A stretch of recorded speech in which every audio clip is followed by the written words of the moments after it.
تخيل في يوم صحيت ما لقيتش لا فلوس ولا شغل ولا بنوك فاتحة، هتعمل ايه؟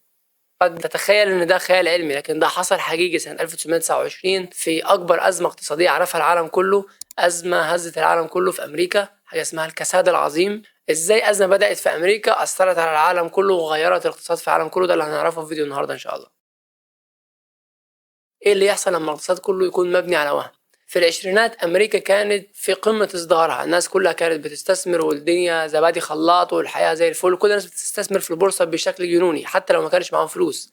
كانت البنوك وقتها بتقرض الناس فلوس علشان الناس تكسب بسرعة، بيع الاسهم يعني وترد الفلوس تاني للبنك. لكن ده خلق فقاعة اقتصادية ضخمة. في يوم 24 اكتوبر 1929 قبل القبض بتاعك بيوم، كان يوم معروف باسم الخميس الاسود، ان ده كان يوم خميس، حصلت هزة جامدة جدا في الأسعار في البورصة. كل الأسهم بدأت أسعارها تنهار، كل الناس كانت بتبيع أسهمها وتجري. البورصة وقتها خسرت حوالي 11% من قيمتها في ساعات معدودة. اللي حصل يومها كان مجرد بداية لأزمة اقتصادية هزت العالم كله.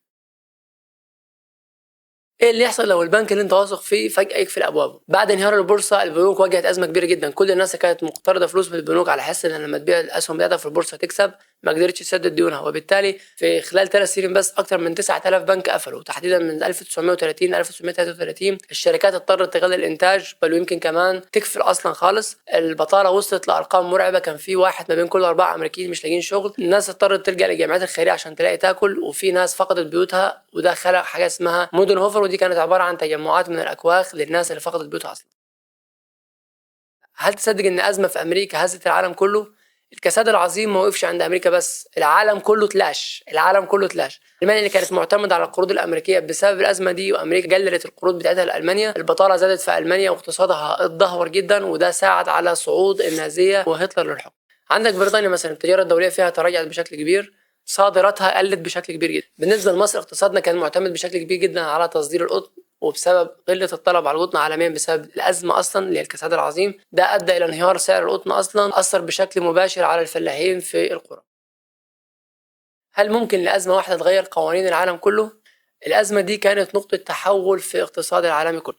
في أمريكا الرئيس روزفلت أطلق برنامج اسمه الصفقة الجديدة أو النيو ديل. ده كان عبارة عن مجموعة من المشاريع هدفها الأساسي هو خلق فرص عمل للناس علشان يتغلبوا على البطالة. فرضوا قوانين صارمة على البنوك التجارية بتمنع إنها تغامر بفلوس الناس في الاستثمار. عالميا دول كتير بدأت تدرك أهمية وجود نظام مالي قوي ليها، عشان كده ده أدى إلى ظهور صندوق النقد الدولي والبنك الدولي في الأربعينات. باختصار الكساد العظيم علم على العالم كله وعلمهم إن الجشع ممكن ببساطة شديدة يقضي على الاقتصاد في العالم كله. هل ممكن الكساد يتكرر في عصرنا ده؟ الكساد العظيم ما كانش مجرد حدث عادي كده، ده كان نقطة محورية وفيصلية في التاريخ بتاع الاقتصاد كله. حياتك قبل الكساد اختلفت تماما بعد الكساد العظيم. السؤال اللي انا عايز اسيبه معاكم هنا، هل ممكن يحصل كساد تاني في عصرنا ده؟ المفروض انك انت مع تطور التكنولوجيا والتطور اللي احنا بنمر بيه تعرف اخطائك اللي كانت في الماضي وتدركها كويس علشان تتجنب الكوارث اللي زي دي. فانا عايز اسيبكم مع السؤال ده، هل ده ممكن يتكرر مرة تانية؟ عجبك الفيديو تبقى يا ريت تعمل له لايك، وانت مش مشترك في القناة تعمل سبسكرايب وتعمل لي فولو على انستجرام وعلى تيك توك. مستني كل ارائك في الكومنتات تحت. Thank you for watching and see you next video. سلام.